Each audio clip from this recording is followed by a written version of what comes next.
Sometimes the weather calls for indoor activities. And this one lets you get behind the wheel safely while putting the pedal to the metal. The Good Morning Central Oregon crew decided to do a little team bonding on the track. And other than bringing yourself, not much else is required.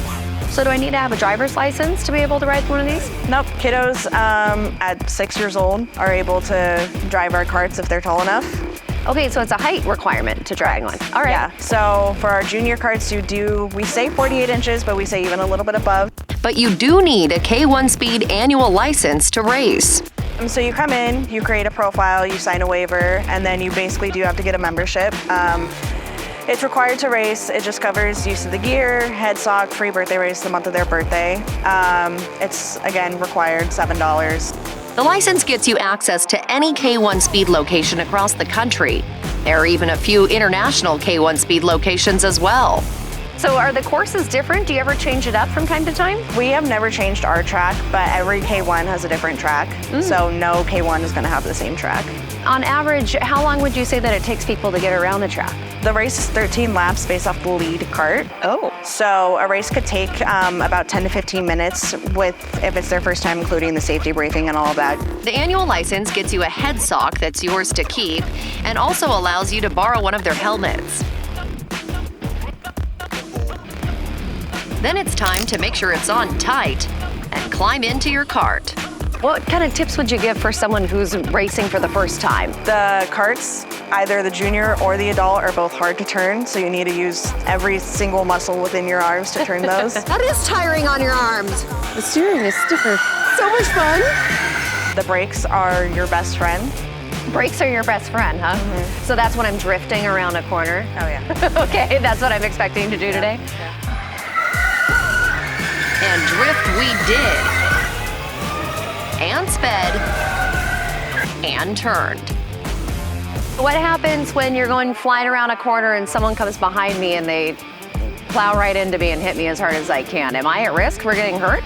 I mean, yeah, for sure. It's definitely, if you bump, you're at risk of getting a little bit hurt, but nothing too crazy. And I mean, we have safety. You get a safety briefing if it's your first time, you have seat belts, all that kind of stuff. And we only had one wipeout.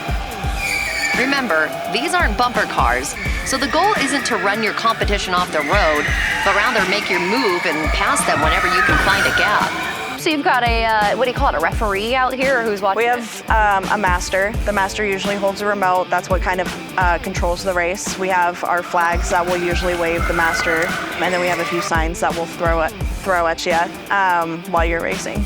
Because some racers can do a lap in seconds, given how fast they're allowed to go. What's the remote control with the master? The remote control basically is what gives you the speed that you're on. We have a few different ones per se. So we have like our speed 1, which is just what you're on when you're entering and exiting the pit. And then we have our general public speed of speed 3. So that's, again, just the speed that everyone's on while they're racing. And then we do have a speed 4, which in order to get that, they do need to get a certain lap time. In the adult carts, they need to get 19.5 to have it for the day, and then 18.5 to have it for life, pretty much, while on speed 4. I feel like some people have the whole like, well, you know, the green cart's always the good one, or the pink one's been doing well lately. Do you ever see that as staff member being like, this one's a little better than the other one? 100%. We definitely have people that will come in and be like, okay, so like, what's the fastest cart? Oh, sure. Put me in the fastest cart. And if you're the fastest on the track, you can win major bragging rights and take your place on top of the podium. I think it's definitely a fun experience, say like you're into F1 or anything like that. Like it definitely gives you that, okay, maybe I can be a racer, or I want to be a racer so I can come down to K1 Speed and be that racer. And it also just boosts your adrenaline too. They don't take reservations for smaller parties, but there's plenty to do while you wait your turn to take some turns.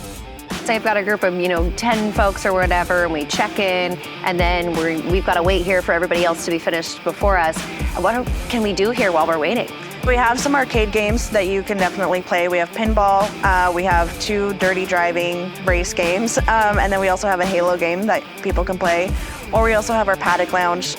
We sell sodas and snacks. And for larger groups, parties, or corporate events, K1 Speed says to call ahead to book your rides, private seating, and pizza for your next celebration.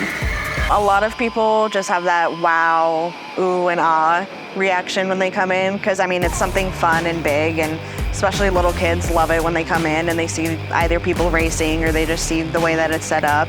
You can find K1 Speed off Northeast Empire and High Desert Lane in Bed. For another edition of Get Outside, I'm Emily Kirk.